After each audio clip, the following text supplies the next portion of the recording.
লিটন ইমনের দুর্দান্ত ইনিংসে ভর করে এক ম্যাচ পরে সিরিজে ফিরল বাংলাদেশ। আয়ারল্যান্ডকে ব্যাটিং বোলিং দুই দিক থেকেই ধরাশায়ী করল লাল সবুজ প্রতিনিধিরা। বল হাতে শেখ মাহাদি নৈপুণ্য দেখানোর পর ব্যাট হাতে দায়িত্বশীলতার পরিচয় দেন সবাই।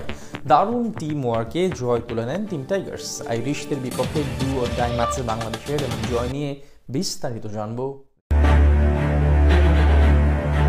সাইফ উদ্দিনের ছক্কাচারের ঝড়, গ্যালারি হলো উত্তাল। দারুণ ক্যামিওতে দলকে জয় এনে দিয়ে হিরো ফেনী এক্সপ্রেস। এর আগে জয়ের ভিত গড়ে দেন অধিনায়ক লিটন দাস। ৩ ছক্কা ৩ চারে ৫৭ রান আসে অধিনায়কের ব্যাট থেকে। পারভেজ ইমনের অবদান ৪৩ রান। আয়ারল্যান্ডের দেয়ায় ১৭১ রানের লক্ষ্যে ব্যাটিংয়ে নামে বাংলাদেশ। টাইগারদের হয়ে ইনিংস শুরু করেন তানজিদ তামিম ও পারভেজ ইমন। দুর্ভাগ্যজনক রান আউটে ১০ বলে ৭ রান করে বিদায় নেন তামিম। এরপর জুটি গড়ে তোলেন ইমন ও অধিনায়ক লিটন দাস। তাদের জুটিতে দলীয় ৫০ পার করে দল। ইমন লিটনের ৬০ রানের জুটি ভাঙে ইমনের বিদায়ে। ২৮ বলে ৪৩ রান করেন ইমন। দলের হাল ধরে অধিনায়ক লিটন দাস ৫০ তুলে নেন। ছক্কা হাঁকিয়ে মাত্র ৩৪ বলে ৫০ পূরণ করেন তিনি। আউট হওয়ার আগে লিটন করেন ৫৭ রান। ৩৭ বলে ৩ ছক্কা ৩ চার আসে তার ব্যাট থেকে। ১৭ বলে ২২ রান করেন সাইফ হাসান। নিয়মিত বিরতিতে বাংলাদেশ উইকেট হারালেও লিটন দাসের গড়ে দেয়া ভিতের উপর দাঁড়িয়ে ঠিকই জয় তুলে নেয় বাংলাদেশ। সিরিজে এলো ১-১ সমতা। শনিবার সিরিজের দ্বিতীয় টি-২০তে আয়ারল্যান্ডের মুখোমুখি হয় বাংলাদেশ।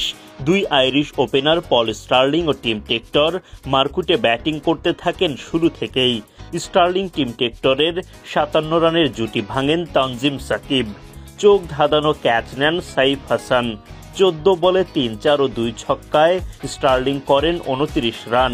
পাওয়ার প্লের ৬ ওভার শেষে ১ উইকেট হারিয়ে আয়ারল্যান্ড করে ৭৫ রান। প্রতিপক্ষের এমন উড়ন্ত শুরুতে চাপে পড়ে বাংলাদেশ।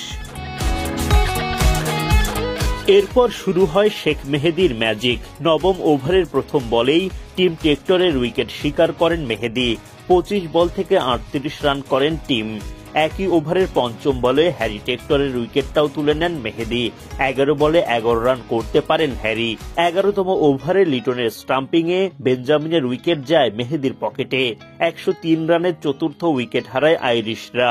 ম্যাচে ফেরে বাংলাদেশ। ওদিকে আইরিশ ব্যাটাররা লড়াই চালিয়ে যান। বাংলাদেশের বোলাররাও চেষ্টা করেন নিজেদের সেরাটা দিতে।